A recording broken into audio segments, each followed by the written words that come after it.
Hello everyone, myself Priscilla. This is a new initiative brought to you by Transform IAS Academy. In this we will be detailing the current affairs on a daily basis related to UPSC and KPSC exam. So let's get started for 21/6/2018, the Hindu analysis. So the first news item, the US quits the UN human rights body. Basically we are talking about the UNHRC. So it is a United Nations body whose mission is to promote and protect the human rights around the world. UNHRC, and it is an intergovernmental body within the United Nations system, and the headquarters has been set up in Geneva, Switzerland, and it was established by United Nations General Assembly in the year 2006, and it has 47 members, and US had actually joined in the year 2009. So the latest update is that the US has recently announced its withdrawal from the United Nations Human Rights Council by describing UNHRC as hypocritical and self-serving.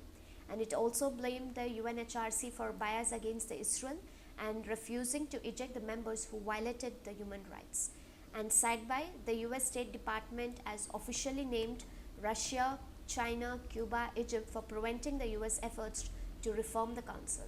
And this is not the first move for US to withdraw from itself, but also it has been withdrawing from the UN Climate Treaty and UNESCO from the year 2017. And the next news item, Vora takes charge in Jammu and Kashmir, reviews the security situation. So here basically we're talking about the governor's rule. So it is about like whenever we have a governor, the president's rule in the states, right? There would be an article of Article 356. This is with respect to the government's failure. Whenever the government fails, which means that Article 356 would be imposed. But this process is slightly different when it comes to the state of Jammu and Kashmir, where instead of the president's rule, we would be having the governor's rule imposed. So how is this particular imposition of the governor's rule happening? This is with respect to the section 92 of the Jammu and Kashmir constitution. There would be a governor's rule imposed for 6 months, but only after the consent of the president. And apart from that, whenever there is a governor's rule, the state assembly is either suspended or dissolved. And if it is not possible to restore the constitutional machinery or the government's failure before the expiry of the 6-month period, the provision of 356 of the constitution is extended and the president's rule is imposed in the state. So why when we are talking about a slight differences when it comes to Jammu and Kashmir? Because they have an article which is in support to Jammu and Kashmir, and that is Article 370, wherein they have their own constitution for Jammu and Kashmir, and that Parliament of India and the Union government jurisdiction would be extended for limited matters with respect to the state of Jammu and Kashmir, and in all other matters not specifically vested in the federal government's actions have to be supported by the state legislatures. And apart from that, the government of India can declare the emergency in Jammu and Kashmir and impose a governor's rule under certain conditions. The matters related to defense, foreign relations, communications, finance of Jammu and Kashmir are under the jurisdiction of the Constitution of India, though they have their own constitution power to form it under the Article 370, but the main matters would be still under the jurisdiction of the India. The next one, CEA resigns, cites the personal reasons. So this is something with respect to personal reasons of the person, but our important becomes with respect to CEA, who is the Chief Economic Advisor. It is the economic advisor to the Government of India, and he is also called as an ex officio cadre controlling authority of the Indian Economic Service. He is under the direct charge of the Minister of Finance, and he also enjoys the rank and the pay equivalent to that of the Secretary of the Government of India, and he also heads the economic division under the Department of Economic Affairs. So these are the important things which we have to get updated with respect to the Chief Economic Advisors. The next one, India's first river interlinking project caught in UP MP tussle. So here we are talking about the Ken-Betwa interlinking project, which actually aims to transfer the surplus water from the Ken River to the Betwa Basin to the concrete canal to irrigate the India's worst drought-prone Bundelkhand region. And here we have two phases. The first phase involves building of dam, which is of 230-kilometer long canal for transferring the water from the Ken River to Bundelkhand region of UP and MP. And sideline we have the second phase where the local water management projects, the Kota barrage, the lower Or or the Bina complex would also come up in the second phase. And here we have the Ken river, and here we have the Betwa. From this Ken is what this particular link of the canal would move on, and this is about the Ken Betwa interlinking project for the drought prone areas. And the major issues connected to the Ken Betwa river linking is that actually it is a dispute over the water sharing between UP and MP during the Rabi season, and it is actually the Madhya Pradesh which has declined the assumptions of 2005 agreement between UP and MP on water sharing, and Madhya Pradesh has demanded the inclusion of the local water management projects to meet the water needs, and these particular projects are included in the second phase, and inclusion in the first phase would require the fresh environmental appraisals. And side by we also have acquiring a non-forest land and environmental concerns, and the project also involves deforesting a large portion of the Panna tiger reserves. And the next we have is the other river linking projects in India, and these are the list of it. So we have the rivers which has been linked to one another, right? So this is about the Himalayan component, and this is the peninsular component, and you have the image out here, the mapping of it. The next one, the Sanction Act passes sans any waiver provision. So this is the CATSA, and here we have the act which requires the Congress to impose the sanctions on countries that have significant defense relations with Russia. So we are talking about the NDAA, which is a National Defense Authorization Act for 2019, had the provisions for waiver. So the India's concerns with this particular act is that NDA 2019 provisions for waiver is inadequate to address India's defense purchase requirements with Russia, and India is currently engaged in the defense relation with Russia.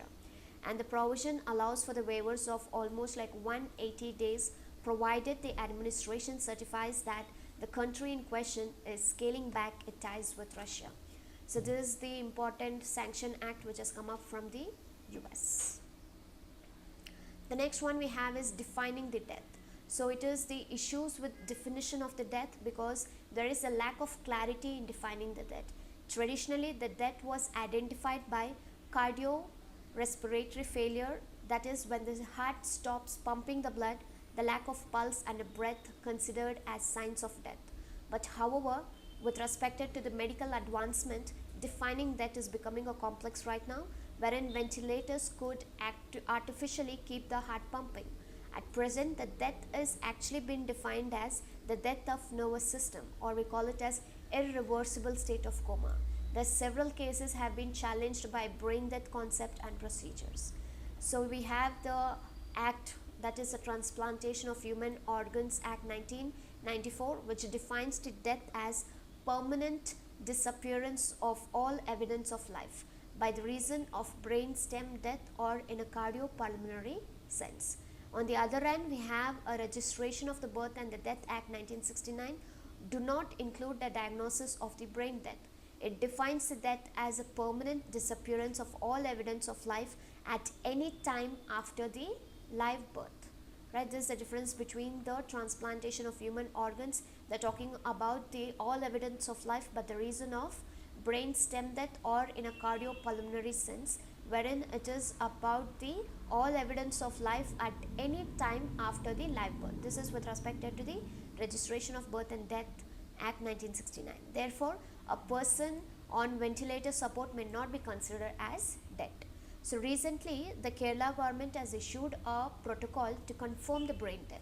So this is expected to ensure the transparency in the procedure of the organ transplantations. So now we have the organ transplantation which is going faster, and to ensure with the proper protocols, the Kerala government has actually issued a protocol to confirm the brain deaths, and this is just to ensure the transparency in the procedures of the organ transplantation.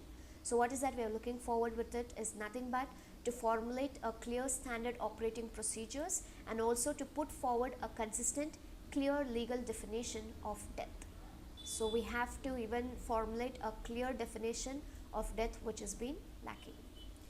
The next one we have is this, the seeds of sustainability. We are actually talking about the ZBNF, that is the zero budget natural farming, It is a farming practice that believes in the natural growth of crops without adding any fertilizers and pesticides or any other foreign elements. So this is actually a chemical free method that would cover all farmers by the year 2024. The main aim of is that they want to make it a chemical free farming method, and they want to cover all the farmers by the year 2024. And the first state to implement the ZBNF policy is Andhra Pradesh. And we have Mr. Subhash Palekar, who developed the ZBNF. He identified the 4 aspects that are now integral to this particular process. One is the seeds treated with cow dung and urine. Second, soil rejuvenated with cow dung. 3, cow urine and other local materials to increase the microbes.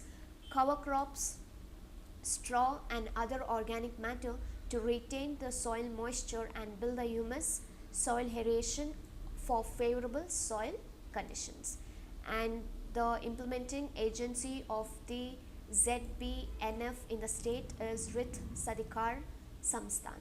So this would be the Samsthan which would be actually making an implementation of the ZBNF in the state.